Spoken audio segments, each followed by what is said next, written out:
High বন্ধুরা, আমার বাড়িতে লাগানো কাঁঠালি কলা গাছ, তার মধ্যে মোচা হয়েছে, মানে কলাও হয়েছে মোচা হয়েছে। সেই মোচা রান্না করছি, তোমাদের সঙ্গে শেয়ার করছি। এই যে আমার হাজব্যান্ডকে দিয়ে পাড়াচ্ছি, মানে আমি হাতে পাচ্ছি না অনেক উঁচুতে। যাই হোক উনি পেরে এই যে রাখলো কষ ঝরাতে, কষ ঝরে গেছে। এবার আমি বসে গেছি কাটতে, তাড়াতাড়ি করে মোচা ছাড়াই। এটা একটা ঝামেলার কাজ, তাই না? মোচা ছাড়ানো ভীষণ ঝামেলা, বাট খেতে খুব ভালো লাগে জিনিসটা, টেস্টি খাবার। আর বাড়ির টাটকা মোচা তো আলাদাই টেস্ট হবে। তো মোচা কেটে নিলাম, এরপর আলু কেটে কাটতে বসে গেছি। এরপর চিংড়ি বাছারা আছে, এটা ভীষণ ঝামেলার কাজ। যেমনি মোচাও ঝামেলা, তেমনি চিংড়িও ঝামেলা, কিন্তু খেতে তো ভালো লাগে। যে ভালো খেতে মানে খেতে পছন্দ করে, সে এইগুলোকে পরোয়া করবে না। যাই হোক চিংড়ি ছাড়ানো হয়েছে, আদা জিরে লঙ্কা বাটা হয়ে গেছে। এদিকে দেখুন আলু ভেজে নিচ্ছি লাল লাল করে, এরপর চিংড়িটাই ভেজে নেবো এর মধ্যে।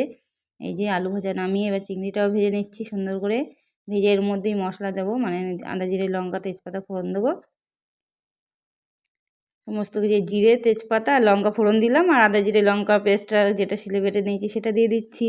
এরপরে এর মধ্যেই মোচা দেবো, কারণ আর টমেটোও দেবো। দেখে নাও আমরা কি, মানে আমি কী করছি সেটাও দেখে নাও। আমি বলতে পারছি না ভালো করে, আমি ভালো পারি না, বুঝেছো তো, নতুন নতুন এসেছি তো অত ভালো বলতে পারি না।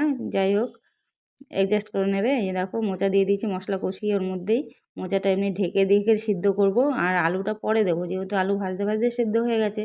এই দেখো চিংড়ির মাথাটাকেও কাজে লাগিয়েছি আমি আজকে। চিংড়িও দেবো, বাস চিংড়ির মাথাও দেবো। মাথাটাকে পেস্ট করে নিয়েছি, এই যেমন মোচা সেদ্ধ হয়ে এসছে, এর মধ্যে মোচা ঢেলে, মানে চিংড়িটা ঢেলে দিচ্ছি, চিংড়ির মাথাটা।